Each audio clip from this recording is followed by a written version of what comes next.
Hello friends, स्वागत है आपका मकवाना कोचिंग क्लासेस में।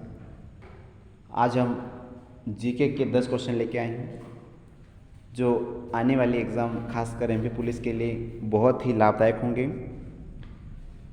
कल केमिस्ट्री के क्वेश्चन किए थे, आज करंट के साथ थ्योरी क्वेश्चन है जीके के जो आपके लिए बहुत ही लाभदायक होंगे।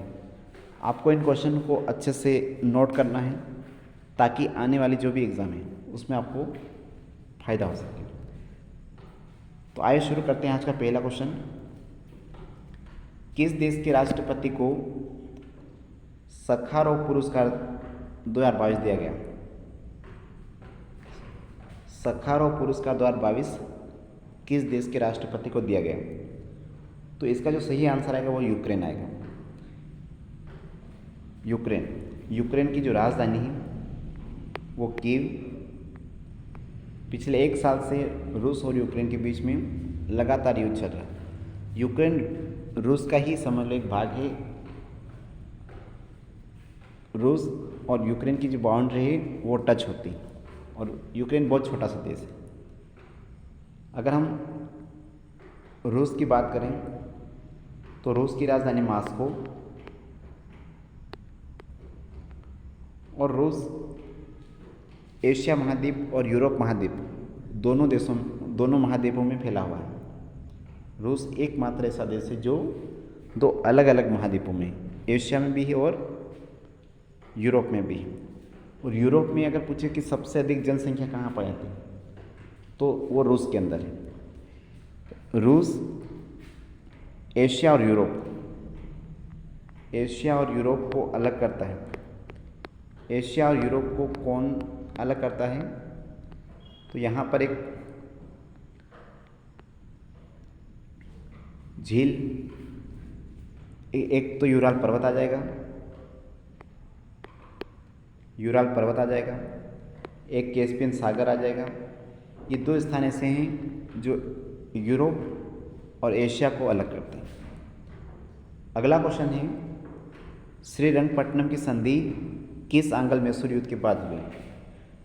जब दक्षिण भारत में, जैसे आज मैसूर को कर्नाटक कहा जाता है, उस समय 1700 के आसपास मैसूर में हैदर अली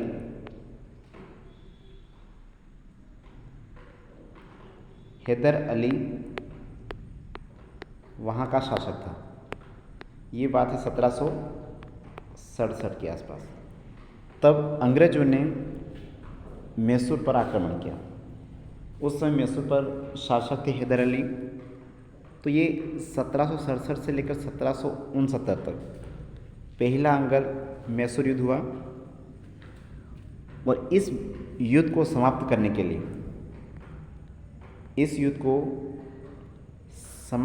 के लिए मद्रास की संधि हुई थी। ये बहुत इम्पोर्टेंट। इस युद्ध को समाप्त करने के लिए मद्रास की संधि हुई थी।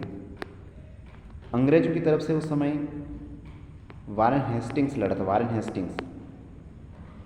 अगर हम दूसरे युद्ध की बात करें तो दूसरा युद्ध 1780 से लेकर 1782 के बीच में होता है। 1780 से लेकर 1782 में 1780 से लेकर 1782 के बीच में उस समय मैसूर की तरफ से हैदर अली ही लड़ रहे थे, लेकिन अंग्रेजों की तरफ से यहाँ भी वारेन हेस्टिंग्स। इस युद्ध को समाप्त करने के लिए मंगलोर की संधि हुई। मंगलोर, ये बहुत इम्पोर्टेंट, मंगलोर की संधि हुई।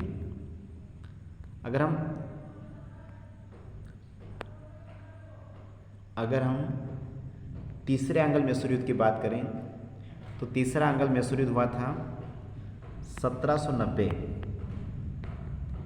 से लेकर 1792। जो दूसरा आंग्ल मैसूर युद्ध हुआ था उस समय हैदर अली की मृत्यु हो चुकी थी।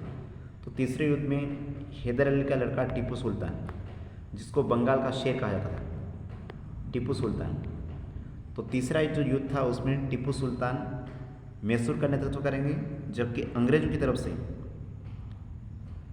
की तरफ से लॉर्ड कॉर्नवालिस, ये बहुत इंपॉर्टेंट, लॉर्ड कॉर्नवालिस और जो तीसरे आंग्ल मैसूर युद्ध के बाद जो संधि हुई थी उसी का नाम है श्रीरंगपट्टनम। पहले में मद्रास की संधि, दूसरे में मंगलोर की संधि और तीसरे में श्रीरंगपट्टनम की संधि। और चौथा जो आंग्ल मैसूर युद्ध होता है वो 1799, और यहीं पर टीपू सुल्तान की मृत्यु हो जाती है। और टीपू सुल्तान की मृत्यु के बाद उस एरिया पर अंग्रेजों का अधिकार हो जाता है। अगला क्वेश्चन है 2022 के आंकड़ों के अनुसार भारत में कुल कितने राष्ट्रीय जल मार्ग हैं? राष्ट्रीय जल मार्ग, राष्ट्रीय राजमार्ग ने पूछा, राष्ट्रीय जल मार्ग, नेशनल हाईवे नहीं, नेशनल वाटर। तो टोटल 111 है। 2022 तक के आंकड़ों को देखें तो भारत में टोटल राष्ट्रीय जल मार्ग है 111।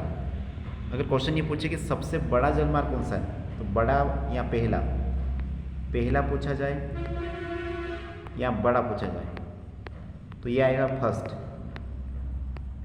और ये फर्स्ट है इलाहाबाद से लेकर हल्दिया तक, गंगा ब्रह्मपुत्र नदी के ऊपर।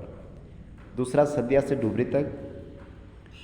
अगला क्वेश्चन है किस मुगल शासक के समय संगीत का सबसे ज़्यादा विकास हुआ? ऐसा कौन सा मुगल शासक था जिसके समय में संगीत का सबसे ज़्यादा विकास हुआ? तो संगीत के क्षेत्र में अकबर का बहुत बड़ा रोल है। शाहजहां स्थापत्य कला, अगर हम स्थापत्य कला का विकास जो हुआ वो शाहजहां के समय। अगर संगीत की बात करें या साहित्य की बात करें तो उस समय आएगा अकबर का नाम। भारतीय साहित्य का स्वर्ण युग, साहित्य का स्वर्ण युग कहा जाता है अकबर के शासनकाल को, और भारतीय स्थापत्य कला का स्वर्ण युग शाहजहां को, और भारतीय चित्रकला का स्वर्ण युग चित्रकला, तो चित्रकला में जहांगीर, ये ध्यान रखना। अगला क्वेश्चन मौलिक अधिकार को किस देश से लिया गया? मौलिक अधिकार को किस देश से? तो अमेरिका से लिया गया। मौलिक अधिकार का उल्लेख भाग 3 में है, 12 से लेकर 35 तक। टोटल 6 मौलिक अधिकार हैं, पहले 7 थे। 44वां संविधान संशोधन 1978 में हुआ और उसमें संपत्ति के अधिकार को हटाकर एक कानूनी अधिकार के रूप में अनुच्छेद 300A में रखा गया। अगर हम मौलिक कर्तव्यों की बात करें तो मौलिक कर्तव्य ले गए थे रूस से, मौलिक कर्तव्य रूस से ले गए थे। मौलिक कर्तव्य को रूस के संविधान से लिया गया था। इनका उल्लेख भाग 4A में है, अनुच्छेद 51A में। सरदार स्वर्ण सिंह समिति, बहुत इंपॉर्टेंट, सरदार स्वर्ण सिंह समिति से जोड़े गए थे 1942 में, 42वें संविधान संशोधन 1976 के द्वारा। अगला क्वेश्चन है नागरिक उड्डयन मंत्रालय द्वारा भारत की पहली राष्ट्रीय वायु खेल नीति के अनुसार किस वर्ष तक भारत दुनिया की खेल राजधानी का केंद्र बन जाएगा? बहुत ही इंपॉर्टेंट क्वेश्चन 2022 के लिए और अभी जो आने वाले एग्जाम, क्योंकि भारत दुनिया की खेल राजधानी वायु पहली राष्ट्रीय वायु खेल नीति, तो ये 2030 तक। नागरिक उड्डयन मंत्री है ज्योतिरादित्य सिंधिया। अगला क्वेश्चन बोहरा समिति का गठन किस उद्देश्य के लिए किया गया? बोहरा समिति का जो गठन किया गया था वो किस उद्देश्य के लिए? तो राजनीति का जो अपराधीकरण होता है, राजनीति में जो अपराधीकरण होते हैं उनको रोकने के लिए, उनकी जांच करने के लिए बोहरा समिति का गठन किया गया। अगला क्वेश्चन है भारत में कितनी उद्योगों को सार्वजनिक क्षेत्रों के लिए आरक्षित किया गया? जब 1991 में उदारीकरण की नीति पीवी नरसिम्हा राव और मनमोहन सिंह के समय ला गया, निजीकरण, वैश्वीकरण, तब अधिकांश जो क्षेत्र थे उनको प्राइवेटाइजेशन किया गया, जो लाइसेंस प्रणाली वगैरह को बंद किया गया।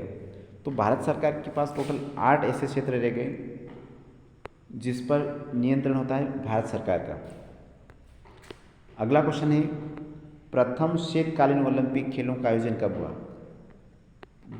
शीतकालीन और ग्रीष्मकालीन। अगर शीतकालीन की बात करें तो 1924 में पहली बार शीतकालीन ओलंपिक खेल हुए थे 1924 में।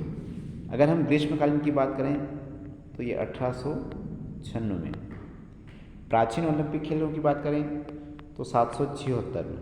ये होते हैं ग्रीस यूनान में पहली बार, और अंतर्राष्ट्रीय ओलंपिक खेलों का जो आयोजन करवाते हैं वो है इंटरनेशनल ओलंपिक कमेटी, जिसकी स्थापना 1894 में हुई थी।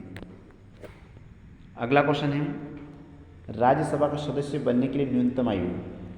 तो इस क्वेश्चन का आंसर आप कमेंट में दीजिए और इस क्वेश्चन को पूरा डिटेल में लिखिए। राज्यसभा के बारे में आपको कि राज्यसभा का उल्लेख कौन से अनुच्छेद में है, राज्यसभा के पहले सभापति कौन थे, उपसभापति कौन थे, वर्तमान में कौन है, न्यूनतम आयु कितनी होनी चाहिए। इस क्वेश्चन का आंसर आप कमेंट में दीजिए, जितना हो सके उतना डिटेल लिखिए आप। तो आप सभी का बहुत बहुत धन्यवाद इस वीडियो को देखने के लिए।